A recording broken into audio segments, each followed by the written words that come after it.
Mōteatea Puoru, SOUNZ. E ngā mana, e ngā reo, e raurangatira mā, tēnā koutou katoa. You're listening to He Reo Tawhito, a podcast for Sound Centre for New Zealand Music, Toi Te Ara Puoru, ko Crystal Edwards aho. It's been a great honour to speak with some of the leading experts on ngā Mōteatea in Aotearoa. Today, I'm talking with Ariana Tikao.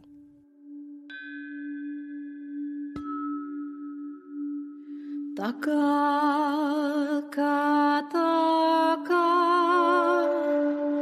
ka taka te motoi, takina ki te whetu,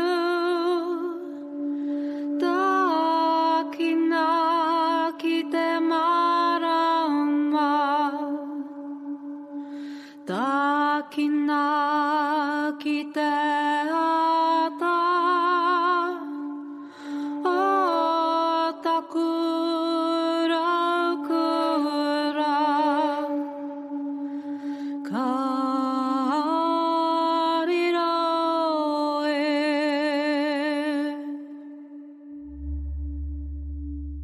Tēnā koe, tēnā korua, me ki tēnā koutou katoa e whakarongo ana mai. Ai, ko Ariana Tikao tōku ingoa, ko te poho tamatea, te mauka, ko whakaraupo te moana, ko kaitahu te iwi, ko kātiere kehu te hapu, no te rohe o te pātaka rākai hautu, ana ko horomaka, I tipu ake au I o tautahi. Hi, so yeah, I come from Ōtautahi, from Christchurch, but on my father's dad's side, on my poa side, we're from Rapaki Marae, which is around the Littleton Harbour, and on his mum's side, we're from the beautiful place of Akaroa, and Ōnuku Marae is our papakainga there, and yeah, so a lot of my mahi comes from that rohe or that puna. So tēnā koutou. Tēnā no koe e hine, kia koe ki tō uri hoki o ngai tahu, tēnā koutou, tēnā koe hoki. Well, Ariana, tuatahira, nā rere te tuahine, he mārama nā koe ki tēnei kaupapa, He Reo Tawhito, ana ko te Mōteatea tēnā. So we'd like to thank you first of all, to share your whakaaro, to share your perspectives, and in your involvement and contribution to our beautiful traditional art form. Nā rere te tuahine, hei tuwhera ia tāua nei, just to start us off e te tuahine. When you hear that kupu, that beautiful traditional kupu, old kupu, Mōteatea, ne? When you hear that kupu, what does that mean to you, Ariana, as an artist? I guess ki au nei ngā waiata tawhito, ngā waiata o ngā tūpuna, ngā tipuna rānei. So in my whakaaro, yeah, it's a whole body of works really. Sung poetry could be one way of expressing Mōteatea. But yeah, it's difficult to encapsulate in a short time frame. But yeah, I've been listening to the podcast series and yeah, just really appreciated hearing the other whakaaro around Mōteatea. One thing that I've heard about is that traditionally they were our laments, our waiata-tangi, but they've broadened out, the term has kind of broadened out to encapsulate all of our waiata tawhito, and I see, yeah, in terms of current practice, sometimes we do perform old Mōteatea from our tipuna's times, but also I see new Mōteatea being composed as well, and part of what I do is to be inspired by those, Mōteatea o ngā tipuna, and taking what I can, or gleaning what I can from those, and to express them in a new way. in our rohe, unfortunately, a lot of our Mōteatea didn't get passed down.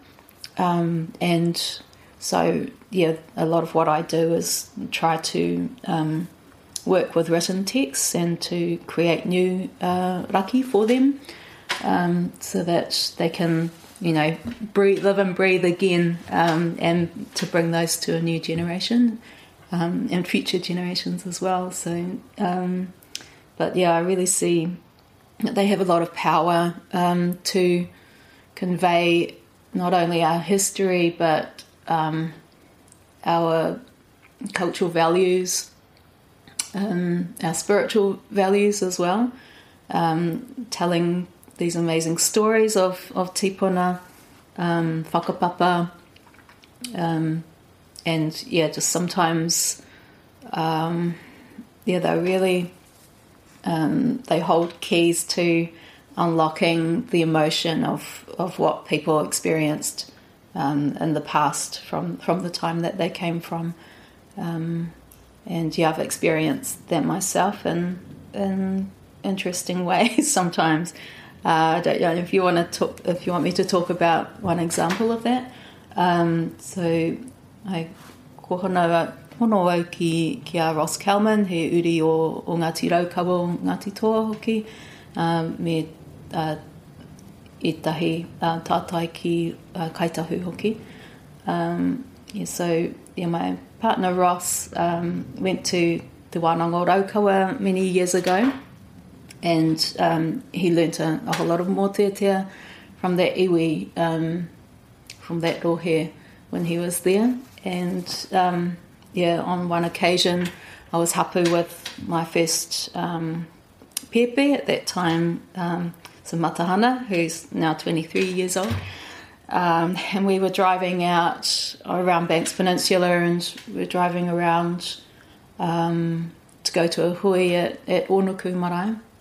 And so he was teaching me the Mōteatea takoto rawa hi hoki te pō, which is relating to a survivor of a battle. And yeah, I think as far as I know, the composer was the sole survivor of this pakanga, and so it was kind of like a witnessing of the destruction, I suppose, and all of the mamai that they felt at the time.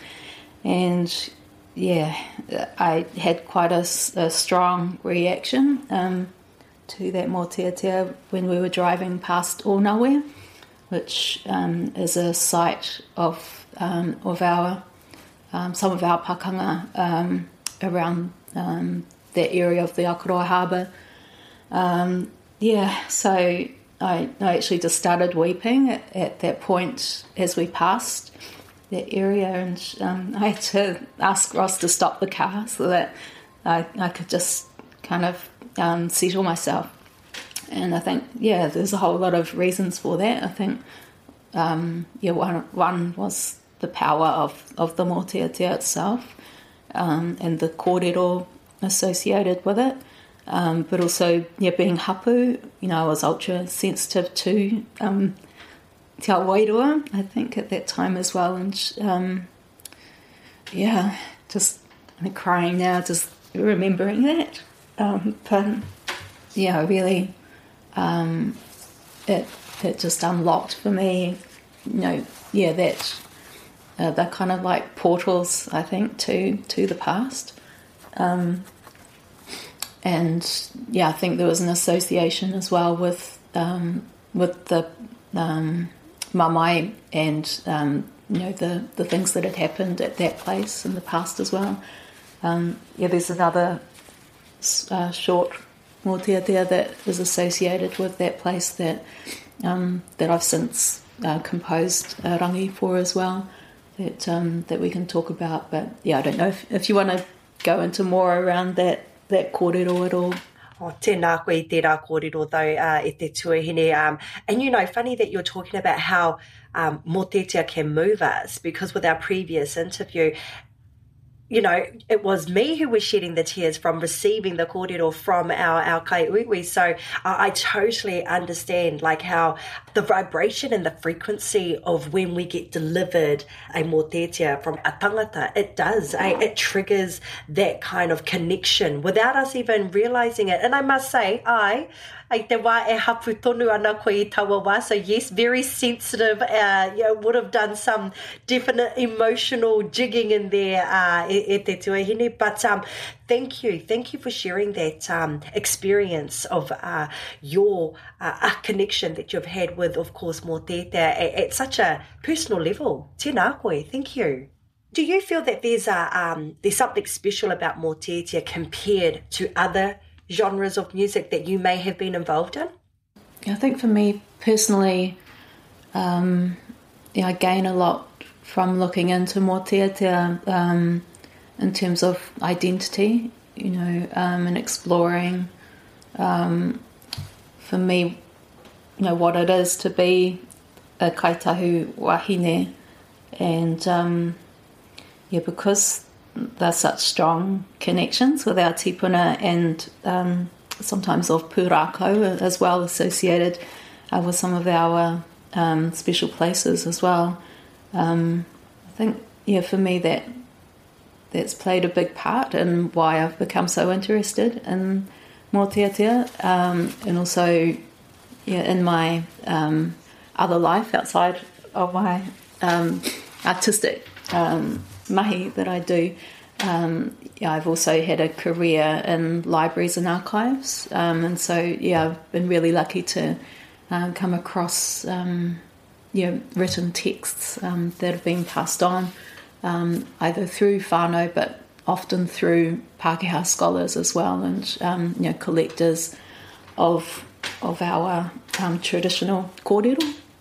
And so I worked at the Alexander Turnbull Library for 9 years, and just left that role a couple of years ago to pursue my creative mahi. But during that time I was really fortunate to have access to some writings and recordings as well, but also it was a joy to be able to share those as well with others, especially connecting with uri that are associated with them. I think they can be really empowering for us to have access to the kōrero, and sometimes it might take time for people to be ready to look into them, and I've found that with ones relating to my own whānau that that just at the right time you'll go back to them. What a blessing though, e hoa. What a blessing to be in such a massive role like that, to be surrounded by all that text. I now understand, because you did say that's where a lot of your, inspiration and where a lot of your kōrero come from the text. And because when you had sort of said that, I kind of went, oh no, I'll just leave it there. But now that you've explained where your mahi led you to, I was like, oh, how beautiful. Because I reflect on what Hannah Regan was saying, around, especially for ngaitahu Mōteatea, that only one ngaitahu Mōteatea made it to ngā Mōteatea editions, so for you to be in that role and surrounded by extra texts of your tipuna, of ngā tipuna o ngaitahu, e te hoa, what a absolute fortune, which does kind of lead us up to our next pātai, e te hoa, is that being involved at Turnbull Library, and that did you come across, any key Mōteatea composers that kind of like impacted you on your journey to your artistry as a musical composer? I worked on the collection of the writer James Cowan, and James Cowan actually, he interviewed my great-grandfather, Te Mōteatea Tikao, and I was really fortunate to have access to his writings, and they were his working papers really, and there were particular ones associated with Aotearoa or Mōteatea within it, but also a lot of kōrero that were recorded at the time as well, and later published in some books, like Māori Folk Tales of the Foothills was one that was based on interviews with my paua Te Mōteatea Tikao, and there's also a big collection of papers and kōrero in the Hocken Library in Dunedin. And my poa also contributed Mōteatea to that collection. So whenever I go down to Ōtepoti, I try and have a little bit of extra time to go and visit those. Also in the Turnbull Library, there's the collection of Elston Best, and my poa wrote to him and wrote a lot of kōrero around mahina kai and those kinds of things. But we're just really fortunate, I think, in our whānau to have those writings that we can go back to. Ka mau te wihi ai, nā te maringa tino nui tērā e te hoa. What a beautiful, beautiful fortune to have amongst you e te hoa. So just all staying around like that kōrero there, what are some of the key mōteatea for you personally? So one of them that I actually kind of discovered during that mahi with looking through James Cowan's papers was one associated with that kind of the raid on Ōnawe Pā. And this was in January 1831 that happened. And it was around towards the end of the Ngāti Toa Wars and the Te Rauparaha's mission to take over Te Waipounamu. So this was a short mōteatea associated with, it was kind of similar to that other one I talked about before, where it was a survivor talking about the impact of what they'd just been through. This particular one came from one of our tipuna wahine Puai, and she's her and her son both spoke to James Cowan. Would have been later on, actually, or maybe it was just her son, George Robinson Tioti Rapitini, that spoke to him and passed this on to him. But I wrote a rangi for it so that it could kind of be brought into the present and the story could survive and be passed on. So I could sing that for you if you like. It's just quite a short one, but I've written it in kind of a pātere style with quite a rhythm to it. So I think just the kupu lent themselves to an urgent kind of delivery, I suppose. So this is Tēnei pori ki o Nawe. Tēnei pori ki o Nawe, whakariri ngā kau, titira mai o matakia. E noho taurere nei, huna rawa te konohi kei pihau tangohia. Ka mate au ki taku tangata. Beautiful e hoa. Anō nei te reka. Pāreka reka e hoa. Beautiful. One of the reasons why I was drawn to this particular one as well was another one of my tipuna wahine was a survivor of that raid as well, of Ōnawe, so it feels like a connection to her as well. No, thank you for sharing that, e hoa. Beautiful, beautiful e te hoa. And you were saying that e kōrero mai koe that, connection, with this, tēnā kōrero mai, give us if you could just elaborate a little bit more around that, e hoa. Yeah, it's similar to what I was saying before in terms of that I feel that Mōteatea can be a key to connecting with the actual emotion of what was felt at the time during these experiences, and they're always kind of around kind of heightened experiences, often they're relating to tangi or an intense feeling of aroha or mamai, and they're all things that we relate to as human beings, but they're within a specific Māori context, I suppose, cultural context. Sometimes they'll also connect with place, like this one does. So it also I feel in a way kind of just really, because I currently live away from our rohe, I'm in Wellington now, but yeah, singing these Mōteatea Tawhito can just take me to those places, you know. Tēnā koe, te hoa.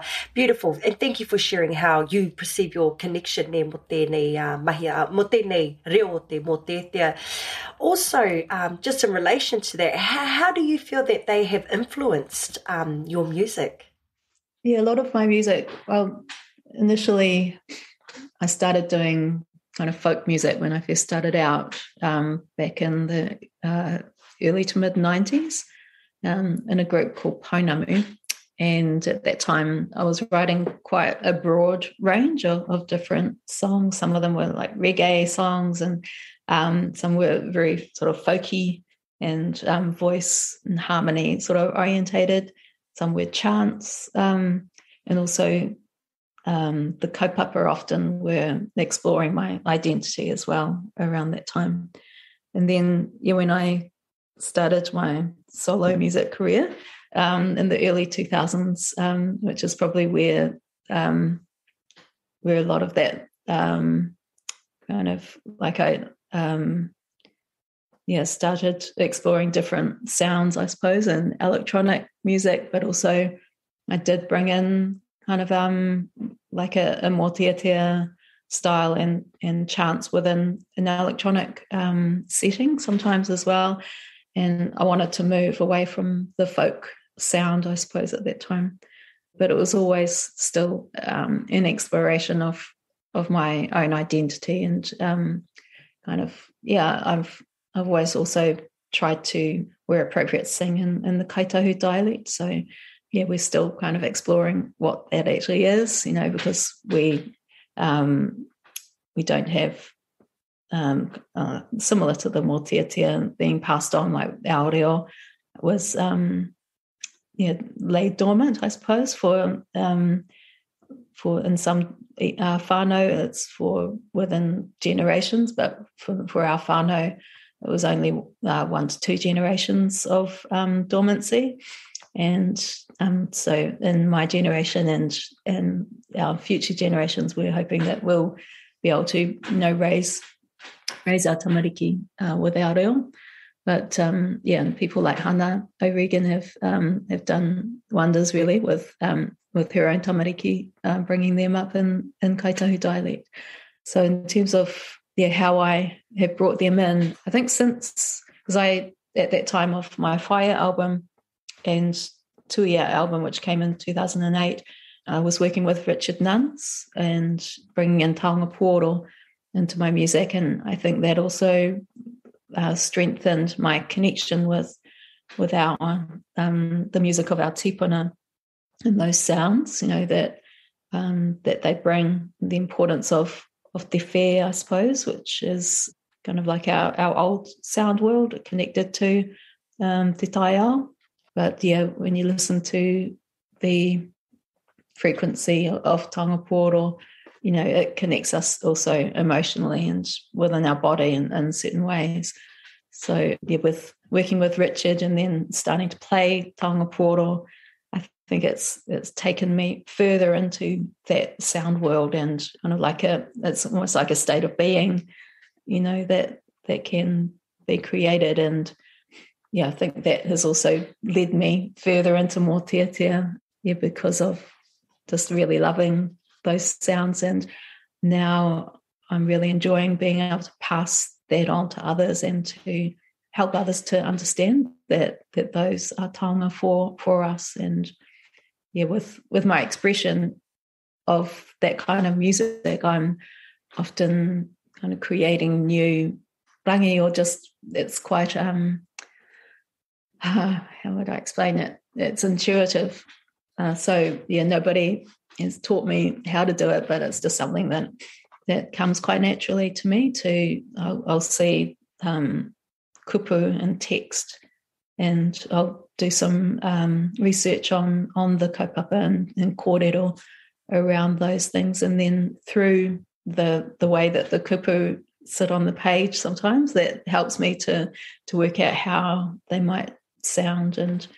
But it's just something that I think for all of us, it's probably within us, that we can if we just tune in to our whatumanua, then it's something that probably everybody can do, but it's just something for me. I just really love doing it. Yeah, you're definitely tapping into your femininity side with that intuition e te hoa, and I say a karawhiua, haere tonu I tērā waka. But just reflecting on what you were just saying, you've brought up like many elements around your kōrero, but one in particular that kind of captured my whakaaro there was how you were saying that when you were working with like electronic sounds and that. Did you say that you've done a waiata combining Mōteatea and that electronic sound? I was just wondering, could you just maybe elaborate a little bit more on that specific composition? Because that's very interesting. One of them that I've done that with is a waiata tawhito called He Reo, and it exists now in different forms, just, with vocal form as well. But at the time of my Whaia album, there's a whole lot of stuff going on with that, and just rhythms, kind of keyboard sounds, and lots of different instrumentation, and also backing vocals, and kind of it's quite a big production, I suppose, in terms of what it originally was. But it's a Mōteatea that was passed on to me by one of our whānau kaumātua, who's now passed away, Ricky Pitama. And Ricky was a scholar of our whānau traditions. And this particular one, the rangi that he taught me, I'm pretty sure he made up that rangi o raki to it. And when he talked about it, he liked to talk about the sound of kind of like a yodeling, I suppose, or just being in the mountains, in terms of why he chose to bring this particular raki to it. But so and I just thought it would sound quite cool within this other sound world, I suppose, when I was doing my Whaia album. And the kaupapa of it links us back to Te Moana Nui a Kiwa, and our whakapapa to one of the kupuas, Rakiatea, in the Mōteatea. But for me, it's the kaupapa is about the cycle of life, so it can be sung in a variety of different settings. Often I'll sing that one as a waiata tautoko for a kōrero, or it's one that is quite important to our whānau. And we did, my cousins and I did a whānau album to be able to record some of our whānau waiata, and this is on it. And also there's a whakapapa chant that the tāne do amongst the singing part that the wahine do as well on some of the recordings. But He Reo kind of that starts with the image of a leaf falling from a tree, and so that to me is talking about the sacrifice of the rākau, in terms of what it is giving up, for the growth of the next generation. So we can kind of take that for ourselves as being kind of like the new generations coming on from when maybe one of our kaumātua passes away, but then we'll always that will always follow with the next generation coming on. So the second part of the Mōteatea relates to procreation and new life.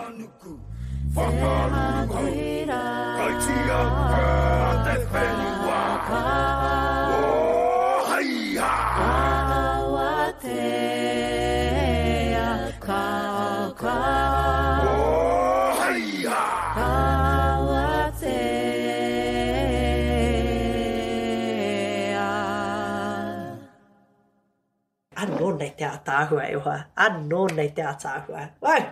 Blessed to be a part of it. And just once again, sorry, reflecting back on what you were just saying too, because the other part that I captured was that where you're sort of been leading up to lately, which is, of course, incorporating taonga puoro, and Mōteatea as an artist in that. Could you share a little bit more around that, haerenga e hoa?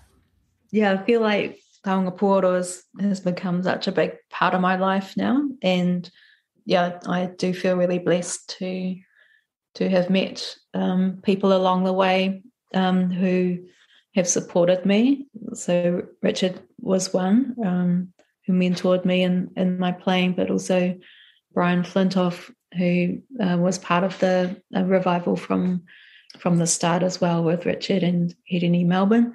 And yeah, so Brian, when I first met him, he asked me if I could play, and I said, oh, no, that I was just, working within the space, but not as a player. And then so he showed me how to get a sound on a kōauau through, first of all, whistling into it, and then just repositioning the angle of the taonga. And then, the voice sort of comes through. So, that was a really huge blessing for me to be introduced to the puoro. And I think also, unfortunately, they are sometimes portrayed as being difficult to play, or that you need to be an expert to play them, and there's a lot of mystery around them. And so, I think now a lot of us are just trying to talk about the accessibility of them, and you don't have to have a whole array of carved puoro or anything. It's not really about the look of them. It's more about the oro and the sound. And so, I encourage people to go down to the river and to gather tumu, like got some here, these little river stones. So these ones actually came from around Birdling's Flat, which is close to the marae at Wairewa, which is another one of our marae on the way out to Banks Peninsula to Horomaka. And so these kohatu, I had these at a wānanga puoro at Te Papa one time, and in a kaumātua there talked about how they would have originated in the Moka, in the mountains, and they might have been huge boulders at one point, and they just over millennia, they came down the river and were shaped into what they are now. And he talked about kind of that I was kind of held the emotive now within my hands. And so that really made me appreciate what they are more, associated with our connection to Papa Tuanuku and all of our other atua associated with kohatu. And so, and you can just, when you're tapping, you can change the ahua of your hand in terms of the cupping of the hand, and that changes the pitch, so you can kind of create a bit of a conversation with them. And these can also be used for rhythm within Mōteatea. So I could do another one for you, which is one that I've also written a new raki for, and this is called Titi Whakatai Arorua, and it's a kōrero that came from those interviews with James Cowan, with our tipuna, with Tione Tare Tikao. And the kōrero around it was that the titi lived in the Moka above Aotearoa, and there was also, they were the homes of the Patu Paerehe. And Paua talked a lot about Patu Paerehe being associated with some of our places around Banks Peninsula and Horomaka, particularly, when the mist was there, Hine Pūkohuraki was present. They were particularly a time when the patu paerehe might come through. And there was a wahine that fell in love with a patu paerehe, and she was the one that wrote the kupu as a plea for the titi to return, because the patu paerehe were blamed for eating too many titi. And so, that's the story associated with this one. And I actually wrote it as a challenge by an Irish dancer who I was working with in a band called Emeralds and Greenstone, and she wanted to create an Irish dance to a Māori chant, and so that was the origin of why I wrote it in this way, which is quite rhythmic, and you can imagine the beats of dancing to it as well. But also, more recently, since I wrote it, it became a waiata poi for our whānau kapahaka group at Onuku.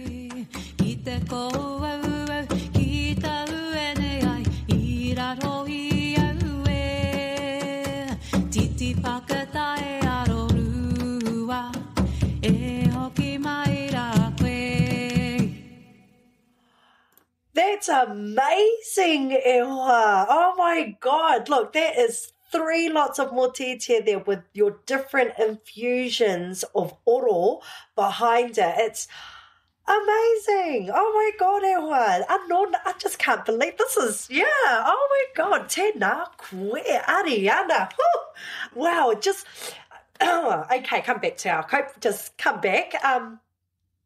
With those 2 waiata there that you've just shared with us, e te hoa, and, taking it back from, the oro, infusing those different genres, those everything into the Mōteatea. What do you feel was the main role of Mōteatea in those 2 works?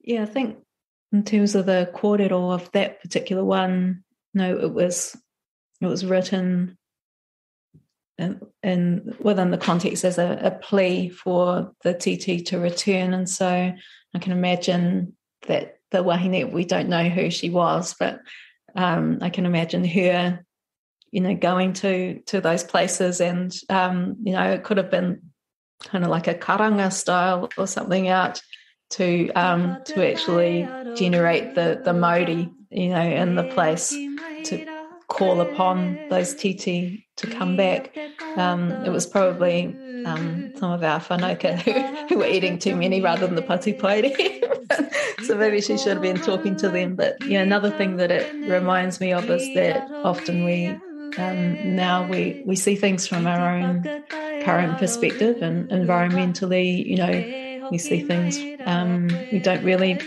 look back enough in terms of the species that would have been in places at different times. And just know that there were titi, on the mainland, on Te Waipounamu, not just on the Titi Islands, which we now associate the birds with, but they were present in lots of other places around the motu as well. And so I think that can also help us think about kind of environmental impacts of our farming and in different ways that we live on the whenua. And so, it can be a tohu as well to research those older kōrero and to know what was there naturally, and then think about maybe what we can do to bring them back. And, one of the ways I found out about this particular one was through my papa.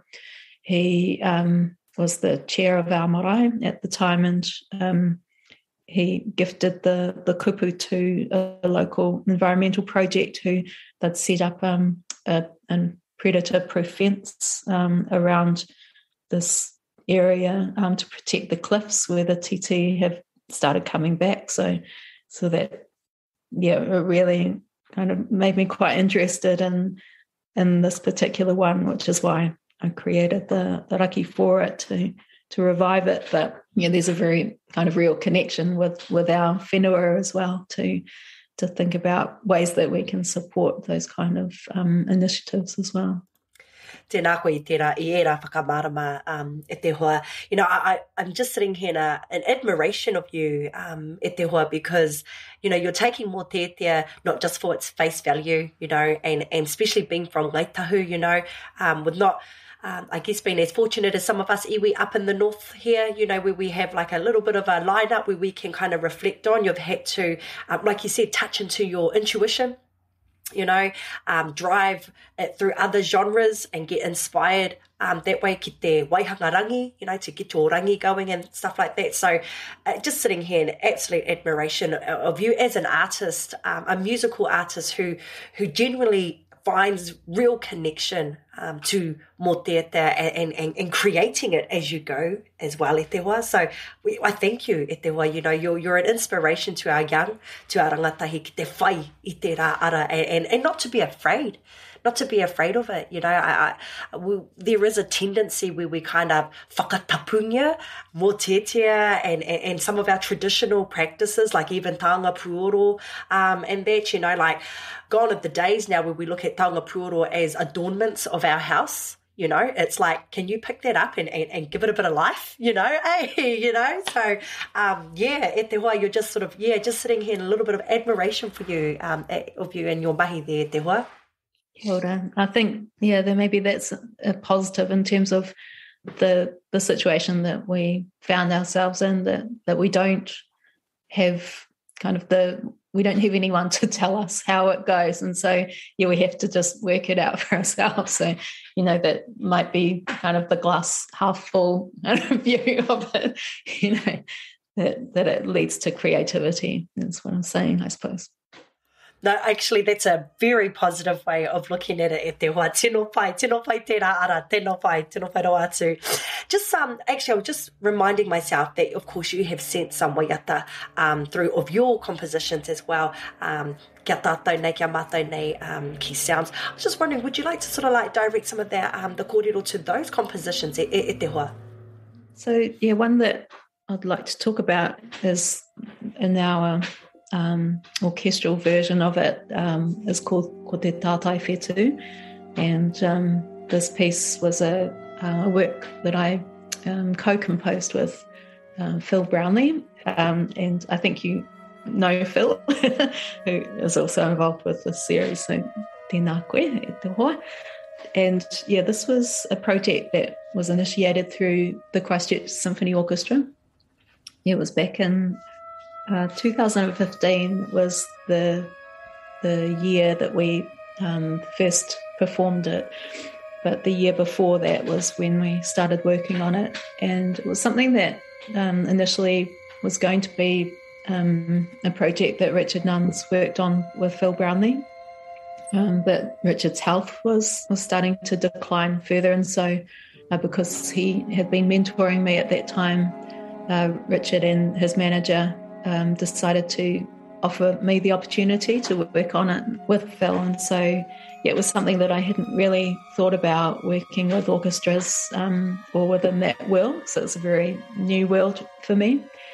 And so I was a little bit scared of going there. But I think, I guess it's just something that I feel that when I'm offered an opportunity to stretch myself in new directions, that, if possible, I'll try and give it a go. And so, when initially I started meeting with Phil about it, we had no kind of concept or idea of what we were going to do, really. And so I played my taupōro to him, and he recorded them, and at least kind of had some knowledge of what my instruments sounded like and how I played them, because everybody plays them differently.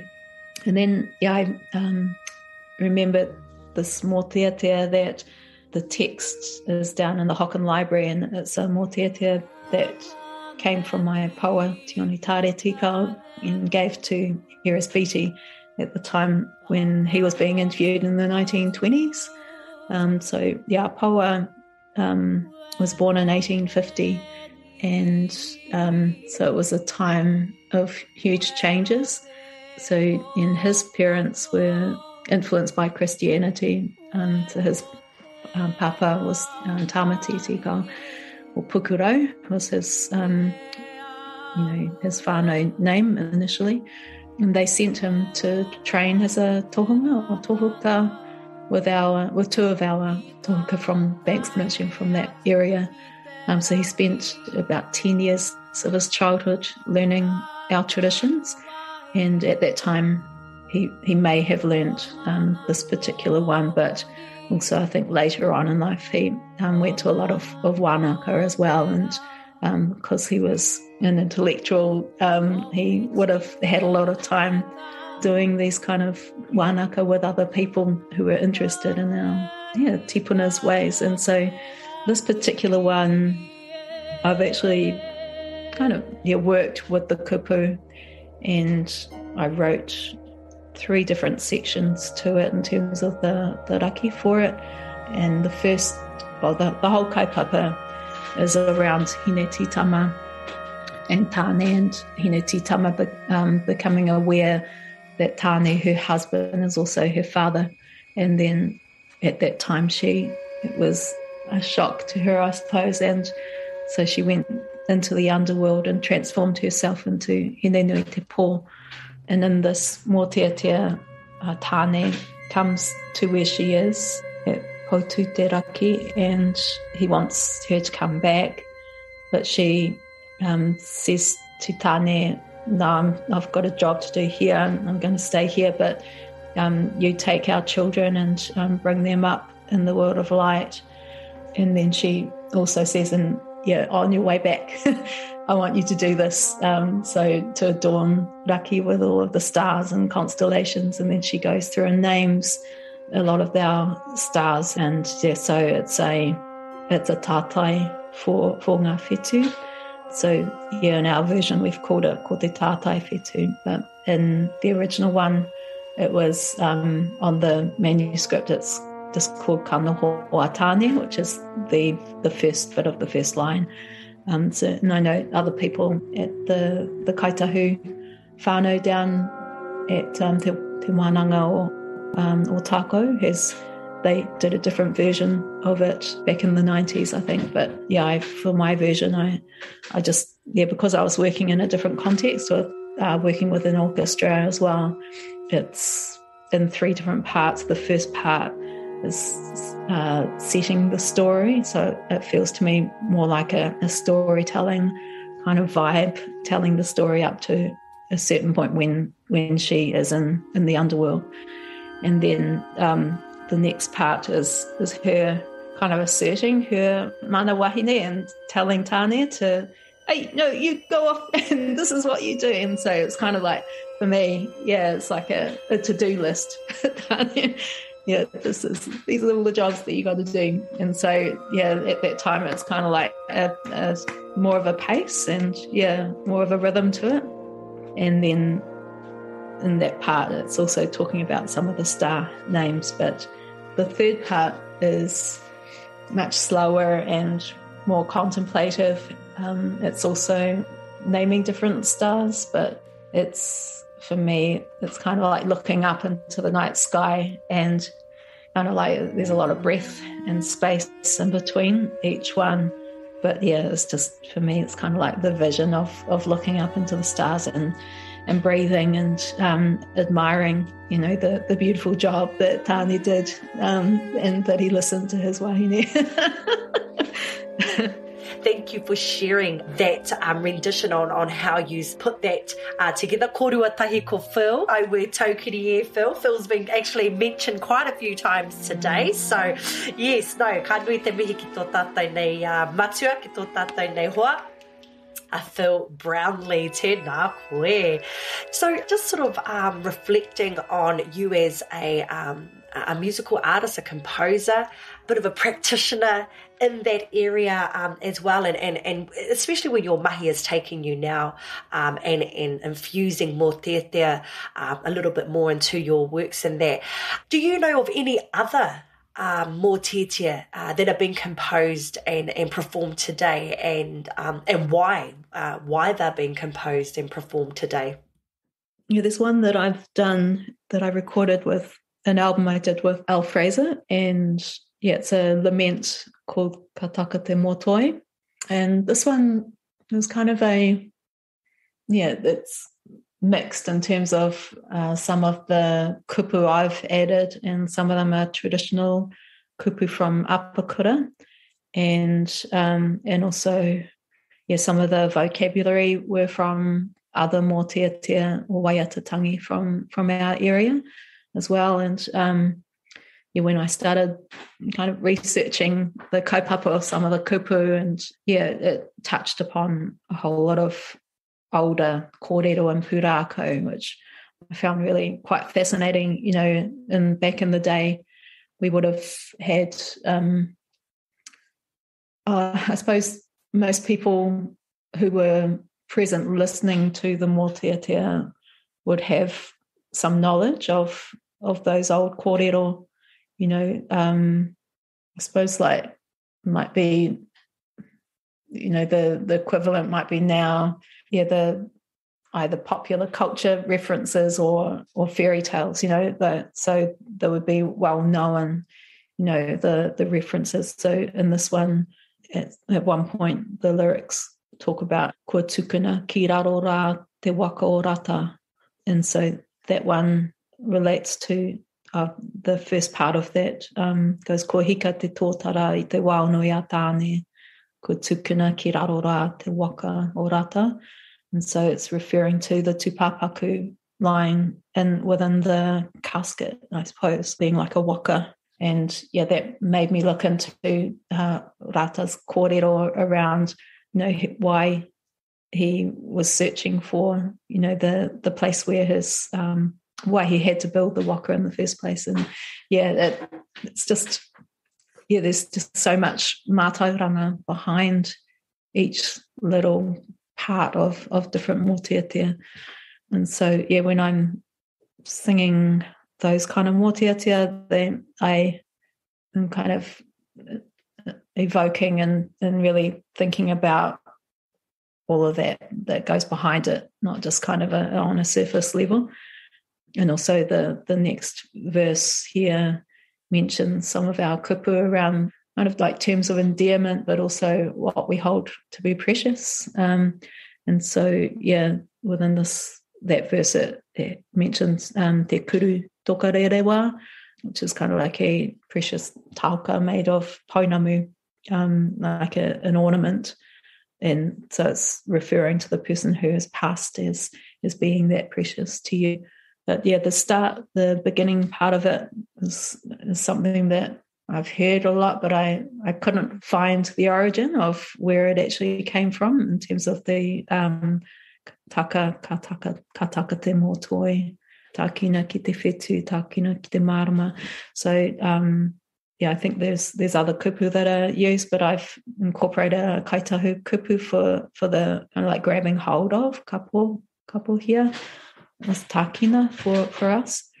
And actually, I started writing it for the time of burial of my Tane's uncle, who passed away, and he knew that he was going to be dying, and so he kind of arranged his own tangi in a way and knew what he wanted. So he asked if I would do something at the nehu, the time of burial, and so the first half of it was sung at that occasion for Kevin Jarrett's tangi, and then the second half of it was just written a bit later on, and it also just adds further to it. But so the first part relates to that this feather is like floating down. It's a similar image to that pupuhiro, but you can't grasp it. It's like when you've lost somebody that you just want to be able to hold them again, but they're out of your reach. So they've been taken. And the next one relates to that image of in the forest, in Tane's forest, that the tōta has fallen.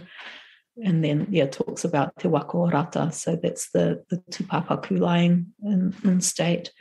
the next one relates to, just there you are, my precious, my kuru toka rerewa, my heart is beating in my chest, and my heart is kind of like lacerated, ka haia te manoa, auwe taki auwe. And then the next one relates to Ross's uncle, who was influential in the brass band movement in Aotearoa, and so this kind of refers to his legacy that he left behind. So I've used, that well-known line, mā wai e taurima, so who will now replace you in that world, by your many students or tauira, and this is your legacy that you've left us. So taka ka taka ka taka te motoi, takina ki te whetu, takina ki te marama, takina ki te ata, o takura kura, ka harira e. Beautiful. Very simple kupu there, but you can really hear the depth of kōrero in that e te hoa. And thank you for that whakamarama around e tērā waiata. Beautiful, absolutely stunning e te hoa.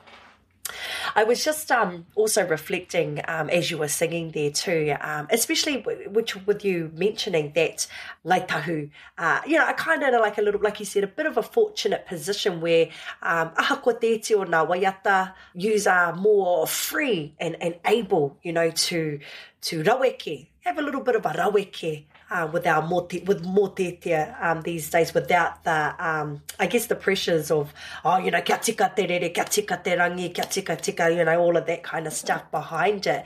But with saying that, e hoa, do you feel that Mōteatea compositions today are facing any issues? I think one of the main ones for me is actually really understanding the depth of the kōrero, and I'd love to have more people that I can wānaka with, because my reo, is not my first reo. And so there are a lot of Mōteatea that, and I've discovered more and more recently, and from our iwi, I think there's a real need to pull together people who are knowledgeable, so that we can really understand ourselves, the depths of the kōrero and those multiple layers of kōrero, behind the kupu as well.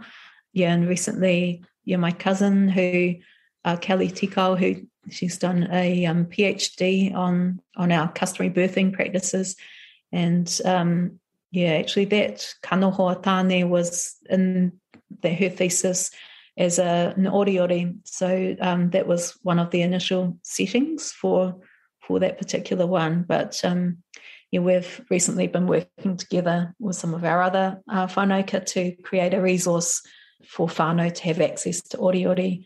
And we've asked people to compose new oriori and to explain their whakaaro around the different concepts in kupu.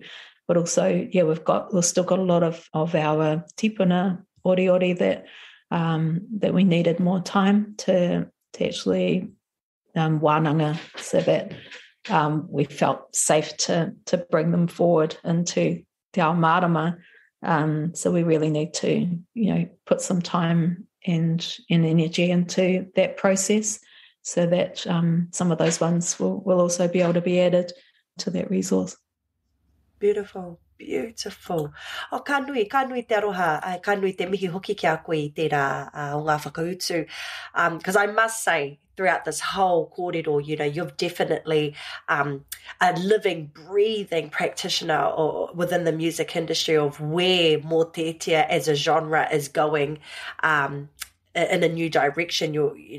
You live and breathe it, e te hoa, by what you've already previously demonstrated with us around how you've infused electronic sound through it, taonga puoro, bringing back our old traditions as new compositions. And so I'd just like to commend you on your mahi by just naturally doing it. Like you said, everything you've done is through intuition. So me mihi ka tika ki a koe I tērā. However, as a composer and performer, do you have any future plans that are involving Mōteatea? Yeah, I work with a group called Tararua. We're currently on tour at the moment, just doing a tour with Chamber Music New Zealand. And we have Ruby Solly as another kaitahu composer who is part of that ropu. So we work together quite a lot with creating new waiata now out of, sometimes out of old pūrākau, and just to generate something new and bring those forward into our current generation. But I've also been working a lot with rongoa within the field of rongoa.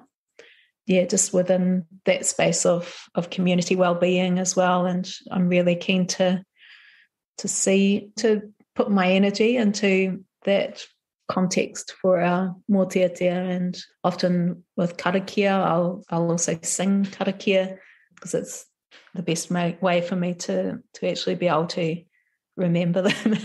So yeah, I think within that world, like, there's a lot more that needs to be done, I suppose, and to bring a lot of these tauka back into our community and for our own ceremonies and well-being as well. So it's a different context to the outward-facing kind of musical life and setting for what I do. But I'd love to have more time, you know, to dedicate to actually working more at the community level in those spaces. Oh, e te hoa, I must commend you. You're already doing it. Funny that you say that, because that was sort of like my own little, what do you call it, like a resolution for the year, was that to hoki atu, go back to, you know, singing a Mōteatea day, because, you know, I love them. I love them so, so much. But with I guess, the rongoa side of things, how you were talking about rongoa, I no longer, like you said, say my karakia. It just naturally comes out in like a little kind of a chant, you know, like, yeah. So I understand what you're saying about how oro or Mōteatea is a form of rongoa for us, because, like I said, I've just been doing it for the last 6 months, and, you know, I was like, oh, I should have been doing this years ago, kare.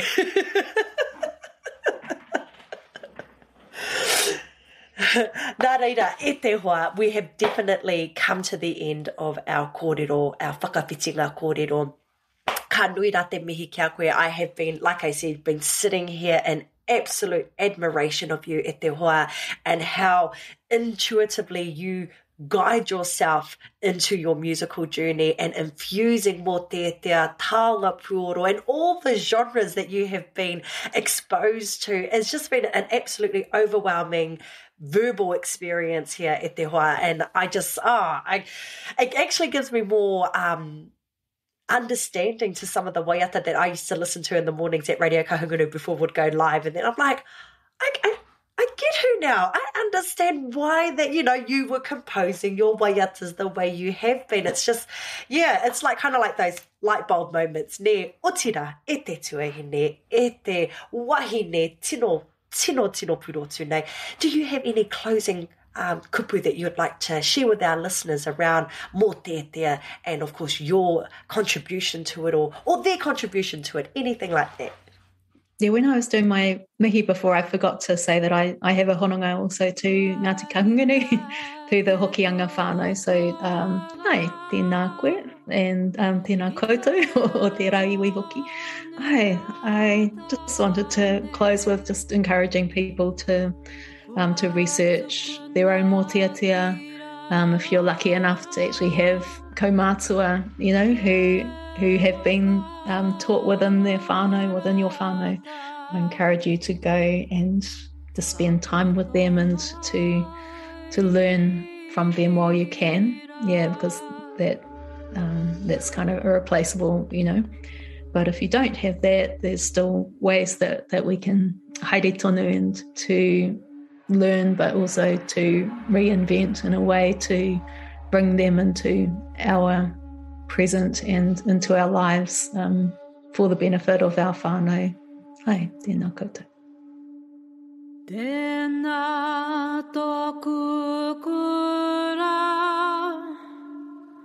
te kuru toka rereua, pātuki nei te uma, ka heia te manaua, aue taki au e.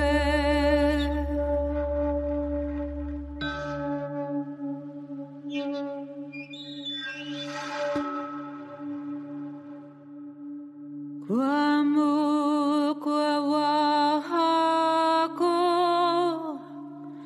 tō mahi puaro e. Ma wai e taurima, ma o tini tauira, ko tō haki e.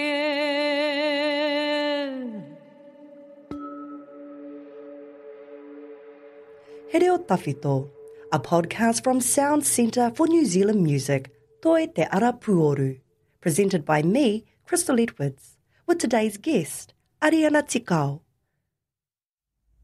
The waiata in today's podcast were Tēnei Pori Ki Ōnawe, performed by and thanks to Ariana Tikao. Pupuhiro, performed by and thanks to Ariana Tikao and the Tikao whānau. Titi Whakatai Arorua, performed by and thanks to Ariana Tikao. Ka Taka Te Mōtoi, performed by and thanks to Ariana Tikao with Al Fraser. And Ko Te Tātai Whetū, thanks to Ariana Tikao and Philip Brownlee, performed with the Christchurch Symphony Orchestra, conducted by Benjamin Northey. Thanks to series producers Tony Huata and Roger Smith. Sound engineer Phil Brownlee. Research by Te Ahukaramu Charles Royal. Production assistance from Jonathan Ingle and Ngā Huia Maniapoto. Marketing, Leonei Fenta, and executive producer Diana Marsh. Thanks to Adrian Tangaroa Vāgana and Te Upoko o Te Ika. And thank you to our sponsors, Te Taurāwhiri i Te Reo Māori, Recorded Music NZ, and Creative New Zealand Toi Aotearoa. And thank you for listening. For more information about this podcast and the music of Aotearoa, go to the SOUNZ website, sounds.org.nz. That's SOUNZ. Nō reira, tēnā koutou, tēnā koutou, tēnā tātou katoa. Toi te ara puoru, SOUNZ.